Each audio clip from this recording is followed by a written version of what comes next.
Tonight, let us step back in time into the shadowy streets and candlelit rooms of the Victorian era, a world that stretched from 1837 to 1901 under the reign of Queen Victoria. It was an age of elegance and invention, but also one of soot, sickness, and a daily struggle to stay clean in a rapidly industrializing world. Imagine yourself drifting down a cobblestone lane in the heart of London, the sky dimmed by a soft haze of smoke rising from thousands of chimneys. The evening air smells of coal, damp stone, and the faint tang of horse manure left behind by carriages that clatter endlessly across the streets. Lamps glow faintly, gaslight flickering behind glass, casting soft halos that illuminate the fog like halos around hidden moons.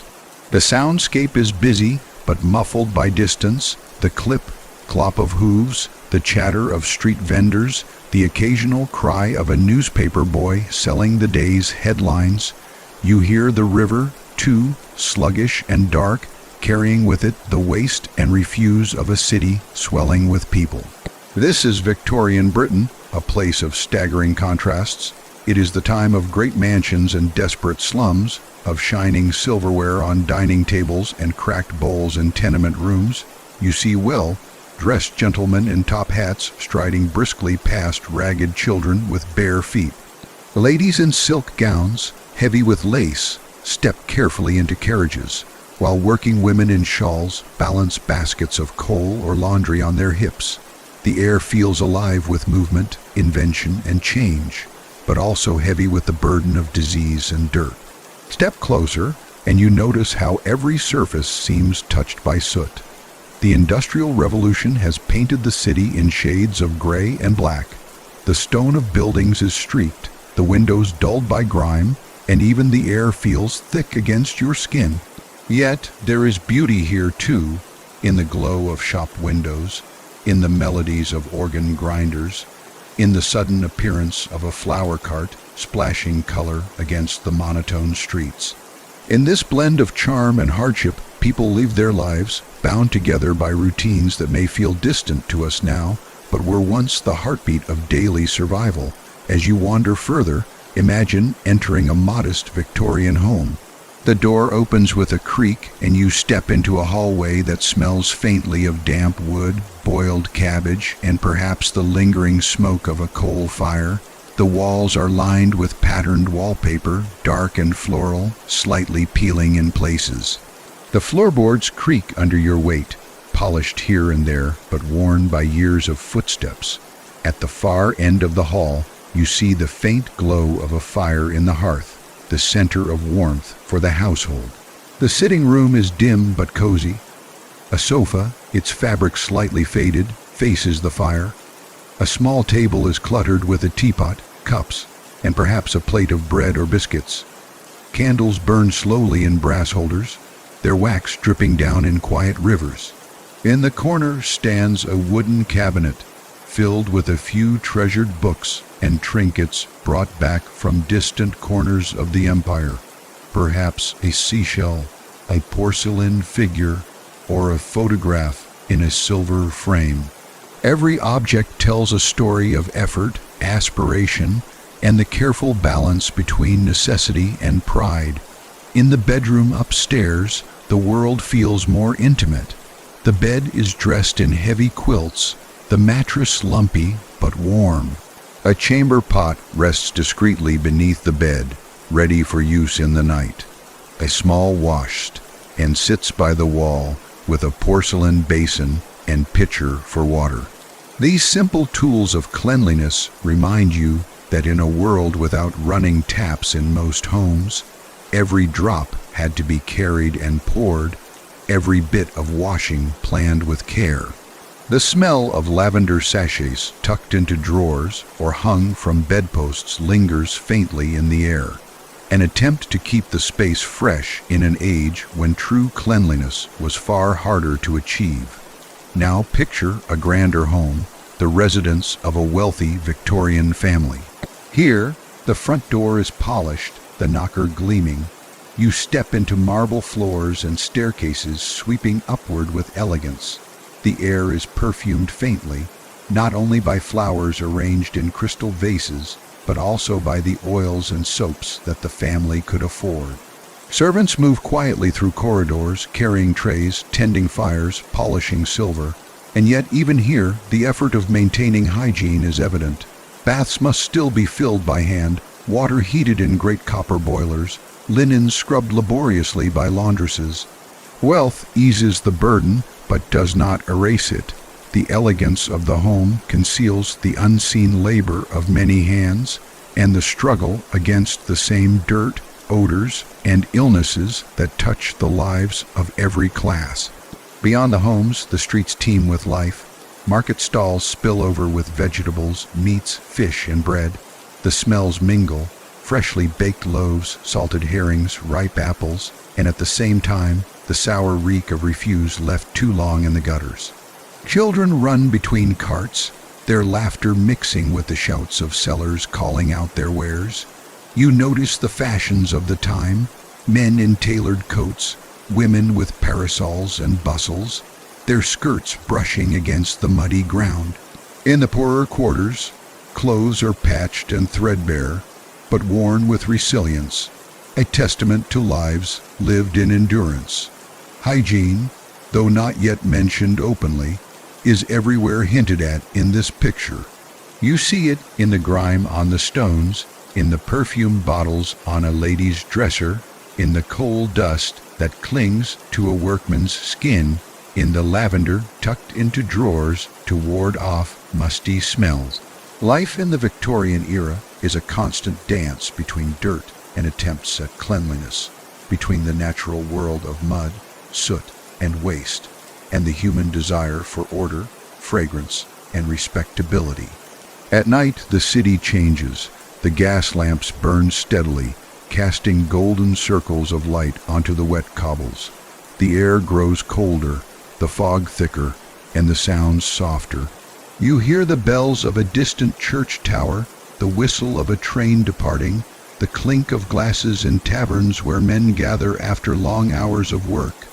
Shadows stretch across alleys, and in the quiet, you feel both the mystery and the hardship of life here. In the poorer districts, families huddle together in cramped rooms, their possessions sparse but their bonds strong.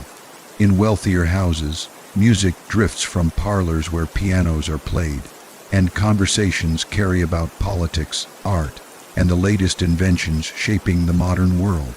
It is within this setting, a world of contrasts, of struggle and elegance, of grime and grace, that Victorian hygiene must be understood. To step into their world is to feel the constant presence of effort, improvisation, and the never-ending attempt to manage the body, the home, and the city itself. To us, the routines of washing, cleaning, and bathing are simple, almost invisible parts of daily life. To them, each act of hygiene was deliberate, often difficult, and layered with meaning. So, as we prepare to move deeper into their daily practices, let us linger here, in this Victorian night, letting the sights, sounds, and textures of the time settle around us. Hear the distant rumble of carriages, the hush of voices behind closed doors, the crackle of coal fires burning low. Smell the mingling of smoke and lavender, of bread and damp stone. See the flicker of gaslight on brick, the shine of polished boots, the curve of lace at a sleeve. Feel the weight of history pressing gently against you, reminding you that to be alive in this age was to live in a world constantly balancing between the elegance of appearances and the reality of dirt and disease. This is the Victorian world as it was lived and breathed, as it surrounded every man, woman, and child. And it is here, in this world, that the story of their hygiene, the struggles, the rituals, the discoveries, truly begins. When we think of Victorian hygiene, it is tempting to imagine scenes of refined elegance, gentlemen in well-tailored suits, top hats shining in the light, and ladies dressed in silk and lace, their perfume lingering sweetly as they pass. The surface of Victorian society was carefully polished, just like the brass knobs of their front doors. But beneath the layers of fashion and etiquette, the reality was far less glamorous. Cleanliness, in the way we understand it today, was not easy to maintain. Bathing, for most Victorians, was not a daily practice. Instead, it was something reserved for specific times, often limited to once a week, and for the poor, even less than that. Imagine the effort it took simply to prepare a bath. For a modern listener, a bath means turning a tap, letting the tub fill with warm water, and sinking into comfort. But in the 19th century, plumbing was still a luxury.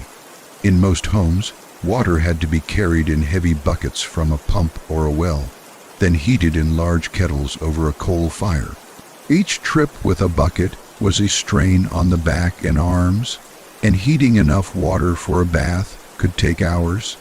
The bath itself was often a tin or wooden tub, dragged into the kitchen or near the fire, filled a few inches deep with precious hot water. Families with several members might share that water, one after another, meaning the last bather had lukewarm and increasingly murky water. For the poorest households, even that much was out of reach. Washing was reduced to a quick wipe with a damp cloth or a rinse of hands and face at the basin. Soap, though available, was far from the fragrant and gentle bars we know today. It was often made from animal fat mixed with lye, giving it a harsh quality that could leave the skin raw or irritated.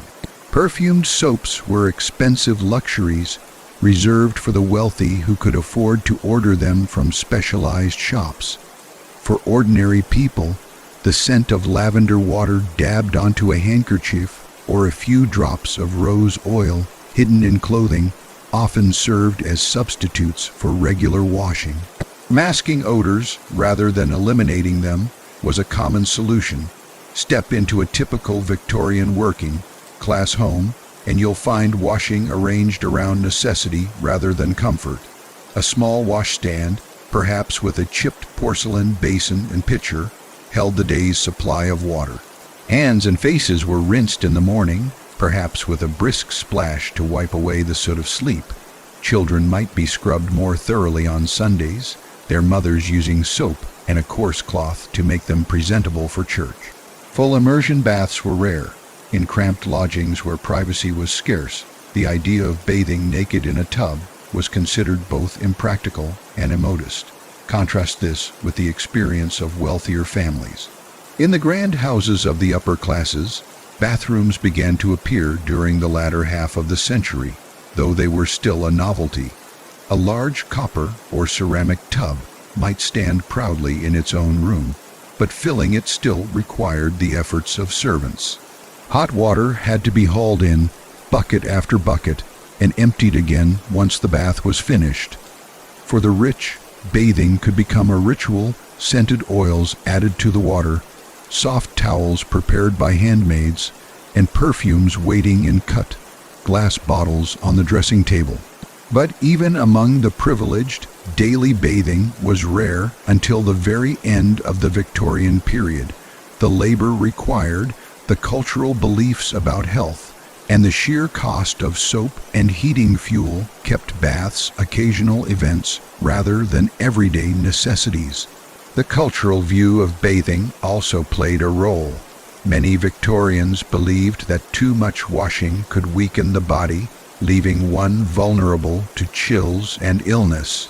Cold water, on the other hand, was thought to invigorate the system, and some people practiced brisk sponge baths with unheated water as a form of health ritual. Public bathhouses, slowly introduced in cities, provided facilities where those without tubs at home could bathe for a small fee. These became particularly important in overcrowded urban districts, where families lived in cramped rooms with little access to clean water. A visit to the public bath was both an act of hygiene and, for some, a social occasion. The sense of the Victorian world reflected this relationship with water and cleanliness. In the streets, the air was thick with coal smoke and the odors of horse traffic. In homes, the smell of soap mingled with food, damp wood, and unwashed clothing. Perfume was not simply decoration. It was a shield, a fragrant mask to guard against the ever-present odors of life. Women carried small bottles of lavender water or citrus oil in their reticules, dabbing a few drops on handkerchiefs to lift to their noses when the streets grew too pungent. Men, too, wore colognes, sharp with notes of spice and alcohol, designed to mask rather than blend. Bathing customs revealed more than hygiene. They revealed class, gender, and even morality. A woman's modesty was fiercely guarded, and the idea of a young lady bathing privately might raise eyebrows unless carefully supervised. For men, the ritual of shaving and grooming carried its own significance. A clean, shaven face or well-trimmed beard, hair oiled and neatly brushed, spoke of respectability, even if the man's body had not seen a bath in days. Clothes, too, played their part in maintaining appearances. Starched collars, polished shoes, and carefully mended dresses allowed individuals to present themselves as cleaner than they truly were beneath the layers of fabric. As the century wore on, the growing understanding of disease and the importance of sanitation slowly shifted attitudes. Doctors and reformers began to promote regular washing as a means of preventing illness. Campaigns for public health emphasized the connection between cleanliness and morality, framing hygiene as a duty not only to oneself but to society. The clean body, clean mind ideal began to take root, though it would be decades before it fully transformed daily habits. But for most Victorians, throughout much of the century, the act of bathing remained bound by effort, inconvenience, and scarcity.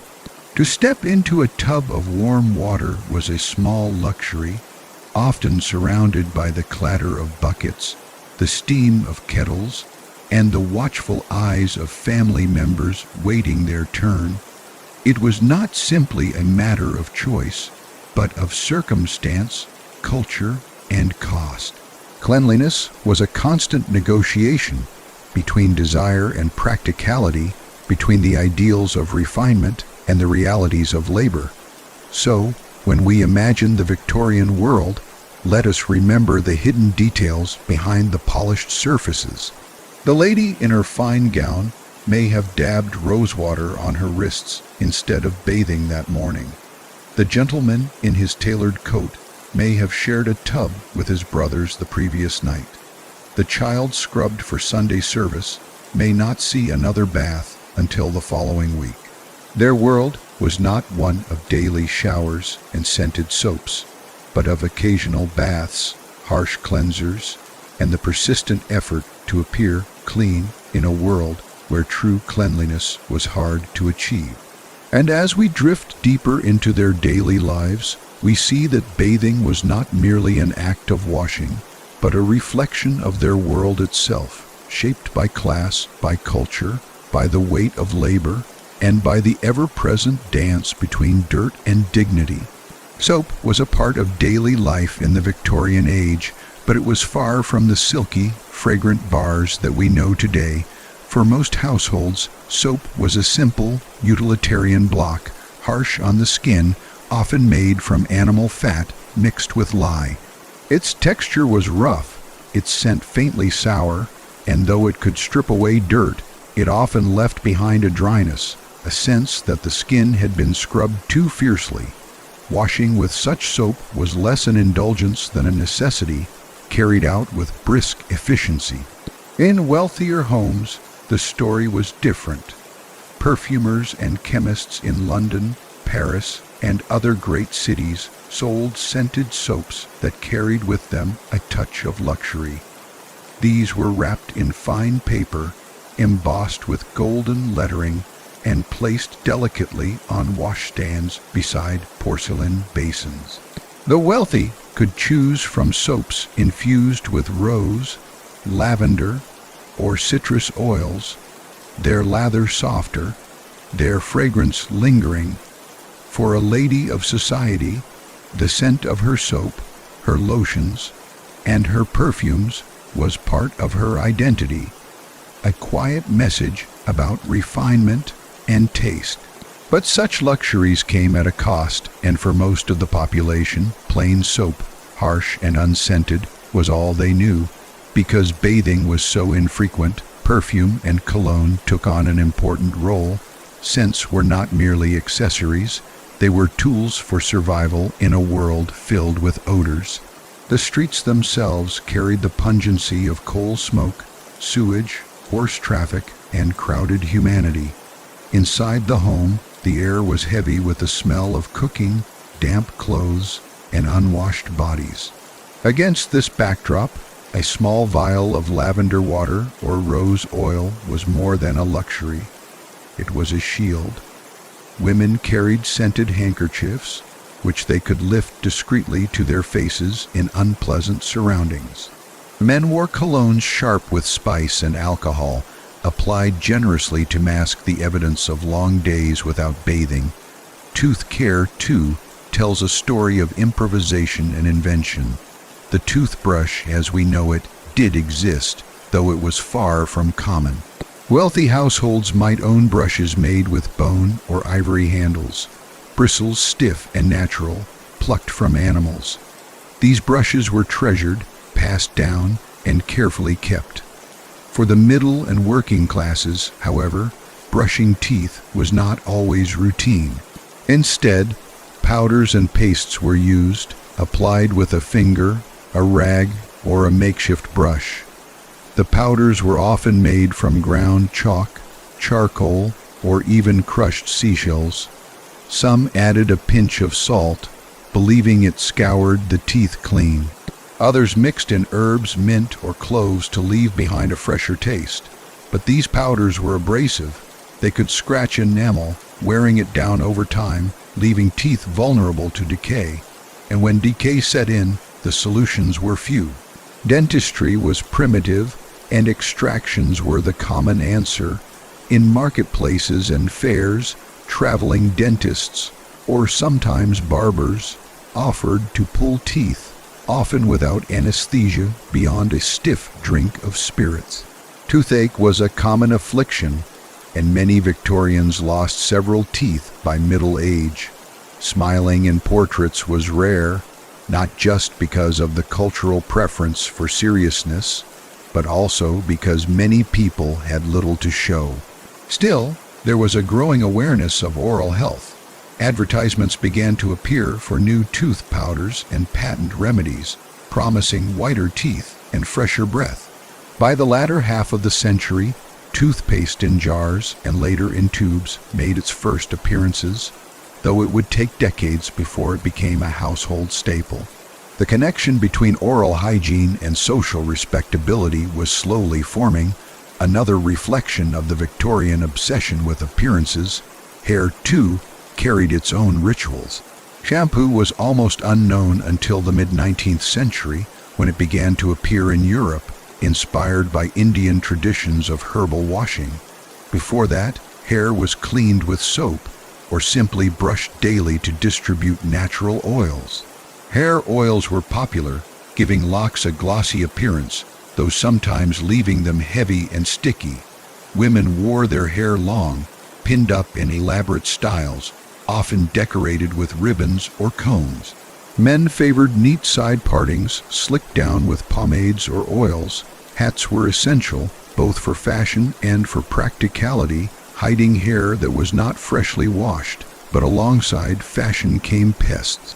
Lice and fleas were constant nuisances, creeping into homes, bedding, and hair. Remedies ranged from combing with fine, toothed combs to rinsing hair with vinegar or herbal infusions of rosemary and thyme.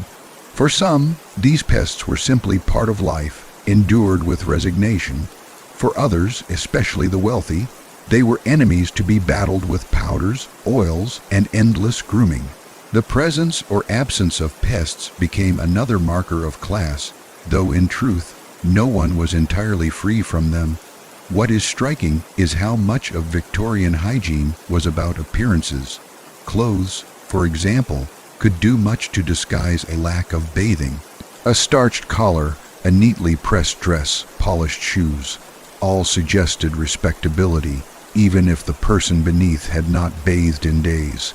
A touch of perfume, a dab of powder on the teeth, a careful brushing of the hair. All these small rituals worked together to create an image of cleanliness. Cleanliness, in the Victorian sense, was often less about the body itself and more about how the body was presented to the world. Yet, beneath this emphasis on appearance, there was a growing tension. Scientific discoveries about germs and disease were beginning to reshape the understanding of hygiene.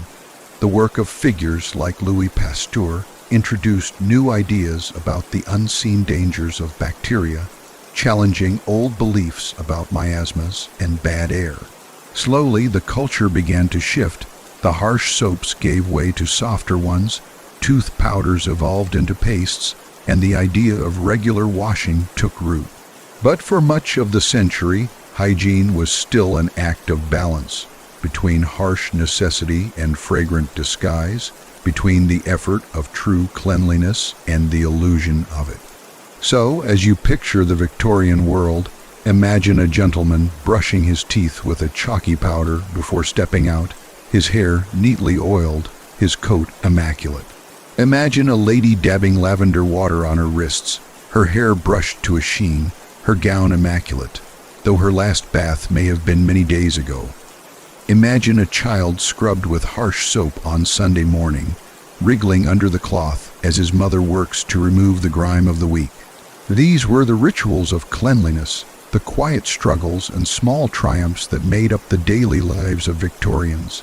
And as you let these images settle, notice how close they feel, even across time. The brush of hair, the scent of perfume, the effort to appear presentable. These are rituals we still know, though in different forms. The Victorians lived in a world of harsher soaps and rougher powders, of fewer baths and more perfumes, but their desire for dignity, respect, and beauty remains familiar. In the quiet of the evening, when the lamps burn low and the day has ended, they are not so different from us, preparing themselves for the gaze of the world, doing what they could with what they had. Hair was one of the most visible markers of appearance in the Victorian world, and yet keeping it clean was no simple matter. Shampoo, as we know it, was still a new idea, trickling slowly into European society during the mid-19th century. Before its arrival, most Victorians washed their hair with ordinary soap, if they washed it at all. Soap was not kind to hair. It left it coarse, dry, and difficult to manage. Because of this, many people relied less on washing and more on brushing. Each morning, men and women alike took up heavy brushes with stiff bristles, drawing them again and again through their hair. The act spread natural oils from root to tip, giving a sheen that mimicked cleanliness.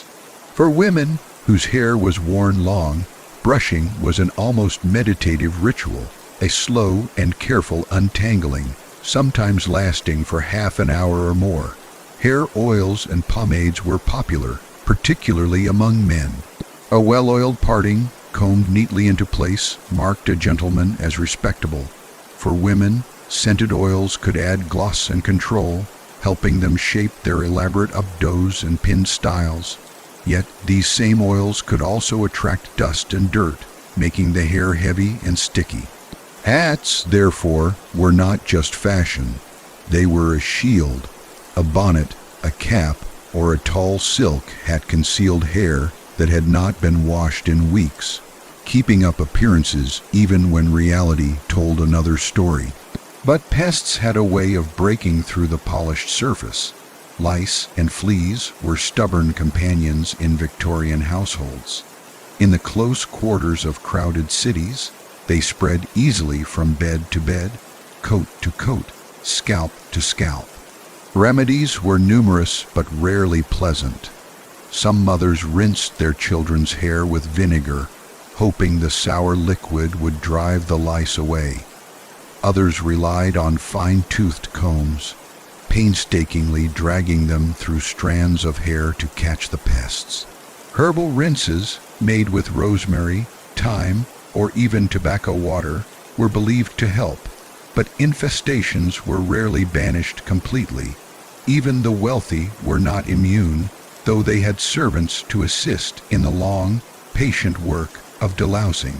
For the poor, lice were simply endured, one more burden among many. In the public sphere, hygiene faced even greater challenges. Streets in the industrial cities were crowded, noisy, and filled with smells that today would shock us. Horses were everywhere, pulling carts, carriages, and omnibuses, and with them came manure, tons of it, deposited daily onto the cobblestones. In poorer districts, chamber pots were emptied out of windows or into gutters, their contents washing down toward the nearest drain. The drains, often open and clogged, carried their foul odors back into the air.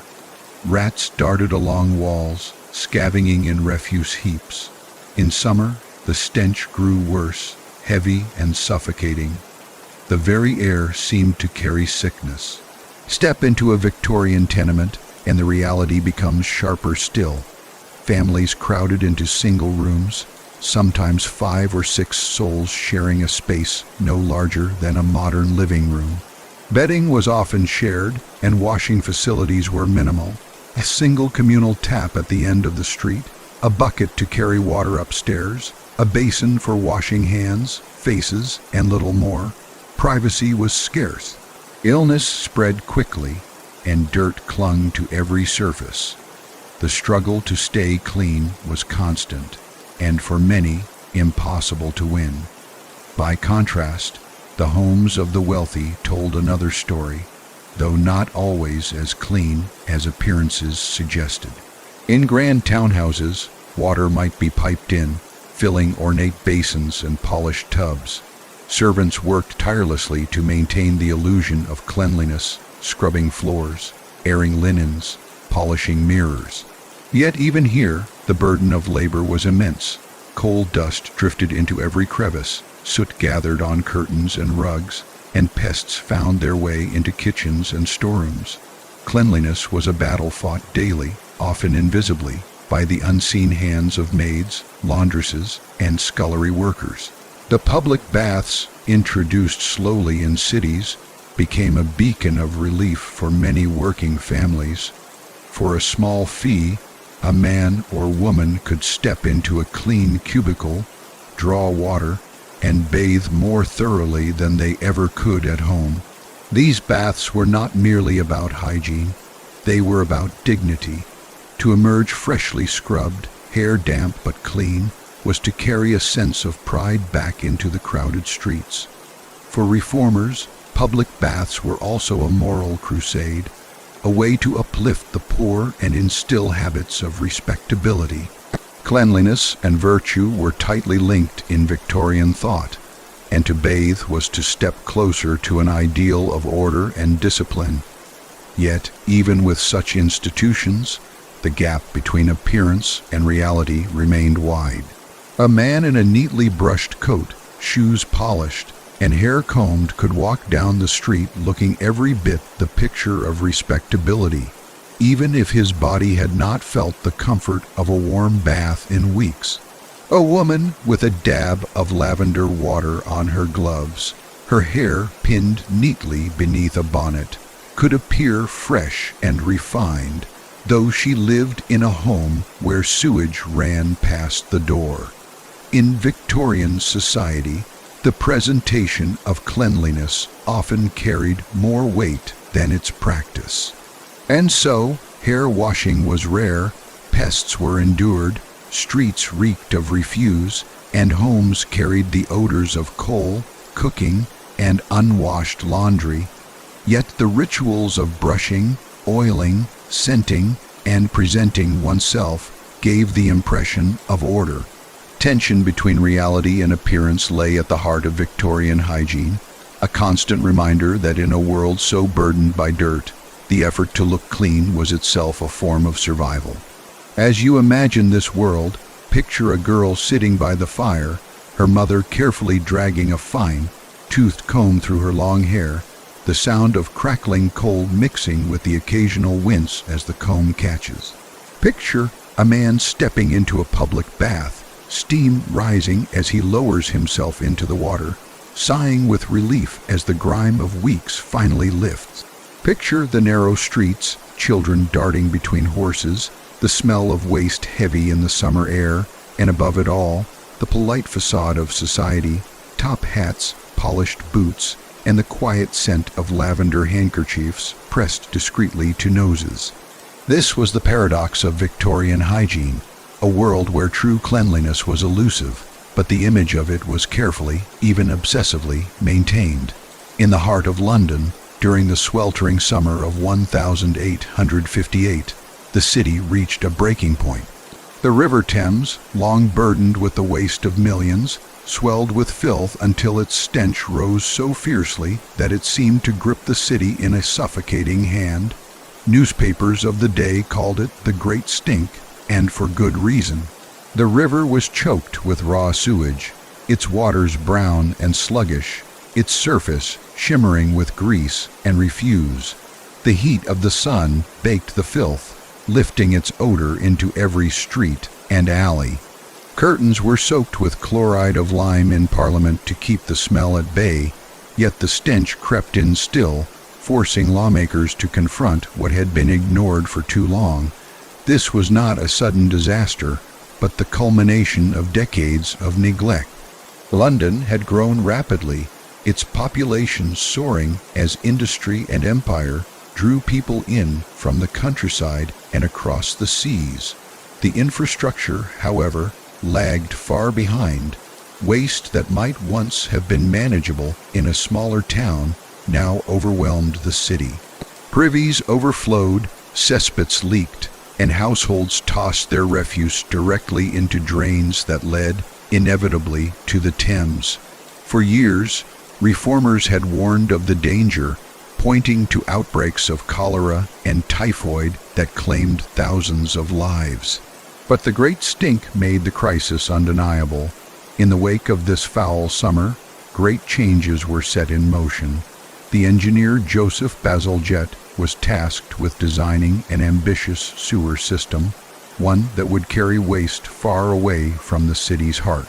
Miles of brick-lined tunnels were constructed, vast underground arteries that redirected filth toward the sea.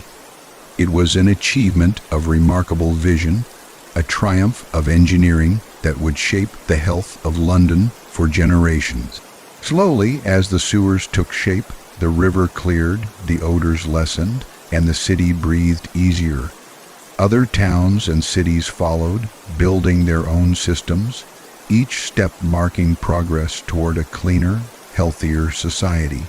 Alongside sewers came the rise of public baths and washhouses.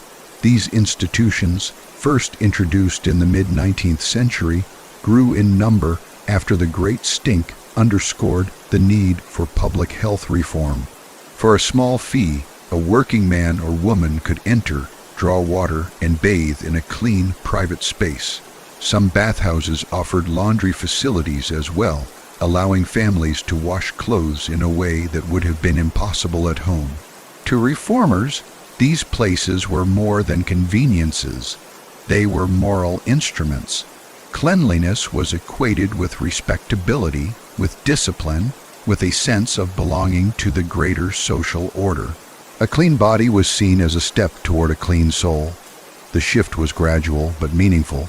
Soap, once expensive, became cheaper as industrial production increased. Advertisements promoted its use not merely as a cleanser, but as a symbol of refinement. Toothbrushes, once luxuries, became more accessible. Bathing, still far from daily, grew more frequent in the homes of the middle classes, who could afford both the time and the resources to make it so. And above all, science began to reshape the conversation. The discoveries of Louis Pasteur and others revealed the existence of germs, tiny, invisible organisms that spread disease. This understanding transformed the way Victorians thought about cleanliness. Where once they had feared miasmas, the poisonous vapors of bad air, they now turned their attention to sanitation, to the careful removal of waste, and the protection of water supplies. Cleanliness was no longer only a matter of appearances or even comfort. It became a matter of survival. Doctors urged patients to wash, reformers preached about hygiene in schools, and governments began to legislate for public health. The link between dirt and disease was firmly drawn, and with it, the foundation of modern hygiene was laid. Yet habits changed slowly. In many working-class homes, baths remained rare well into the century's end.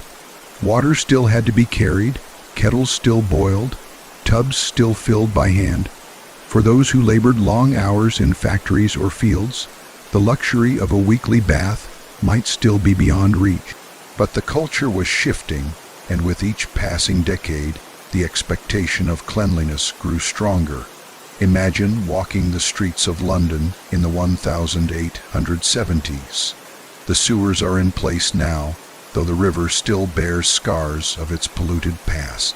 Public baths stand proudly in working neighborhoods, their doors open to those who can spare a penny for the chance of soap and water. Posters on walls advertise Pear's soap, promising purity and elegance to those who use it. Doctors write articles about the benefits of bathing, urging mothers to keep their children clean. In middle-class homes, bathrooms are beginning to appear, though they remain rare luxuries. In the grandest houses, marble tubs gleam beneath gaslights, water drawn by servants, towels waiting on polished racks.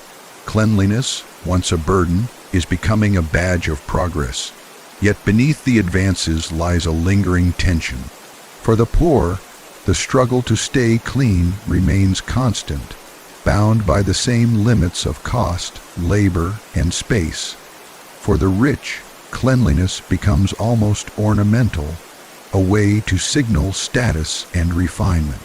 Between these extremes, the majority of Victorians navigate a world in transition, caught between the old rhythms of scarcity and the new ideals of science. The Great Stink had been a turning point, forcing society to look unflinchingly at the consequences of neglect. The reforms that followed brought cleaner water, safer streets, and healthier bodies. They also brought new expectations, a sense that to be civilized was to be clean, that the body itself reflected the moral state of the soul. Hygiene became more than habit, it became identity.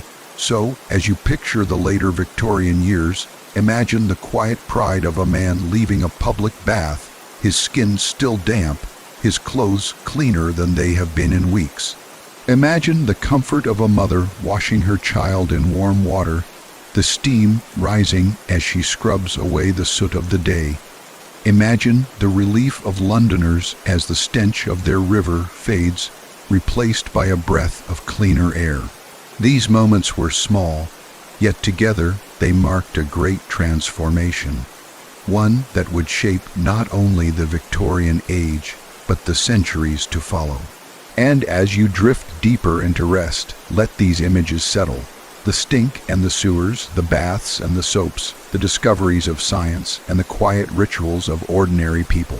In the world of the Victorians, cleanliness was hard, won, but it was a battle they fought with determination, paving the way for the comforts we take for granted today. And yet, even as the century drew to a close, hygiene for most Victorians remained a complicated and imperfect achievement. The sewers had been built, the public baths had opened, soap and toothbrushes had become common words on advertisements pasted to brick walls, and scientific voices spoke ever louder about germs and disease. But the daily struggle of ordinary families still told another story. In cramped dwellings where wages vanished quickly into bread and coal, the act of staying clean was a balancing act, often sacrificed to survival. Picture a factory worker returning home at dusk, his clothes heavy with the scent of smoke and grease, his skin marked by the grime of machinery. He longs for a wash, but the basin is small, the water cold, the soap harsh and rationed.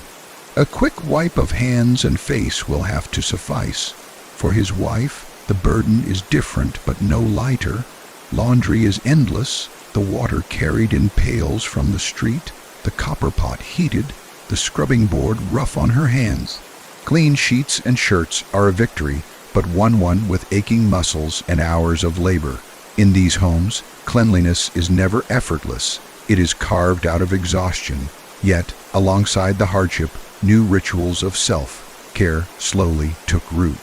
Children were taught at school about washing hands, about brushing teeth, about the dangers of dirt. Reformers distributed pamphlets, urging mothers to keep babies clean and warning against the perils of unwashed milk bottles or damp bedding. Soldiers were inspected for their hygiene, and poor sanitation in the army became a national concern after the Crimean War. The state, once indifferent, now began to weave hygiene into the fabric of its responsibilities. What had once been seen as a private matter was becoming a public duty. For the middle and upper classes, the late Victorian years brought comfort that earlier generations could scarcely have imagined. Bathrooms became more common, fitted with porcelain tubs, gleaming taps, and decorative tiles. Hot water could be drawn from boilers, sparing servants the exhausting task of carrying bucket after bucket up staircases. Toilets with flushing mechanisms replaced chamber pots, banishing some of the indignities of daily life. Magazines and etiquette books spoke of the importance of morning baths, of fresh underclothes, of scented soaps and powders as markers of refinement. Cleanliness, once an exception, was now an expectation. But the Victorian story of hygiene is not only about what changed, it is also about what remained. Coal fires still coated walls with soot, fog still rolled through cities thick with smoke, pests still hid in bedding, and epidemics still struck when least expected. Progress was uneven, shared unequally, and shadowed by poverty. The divide between rich and poor was never more visible than in matters of cleanliness.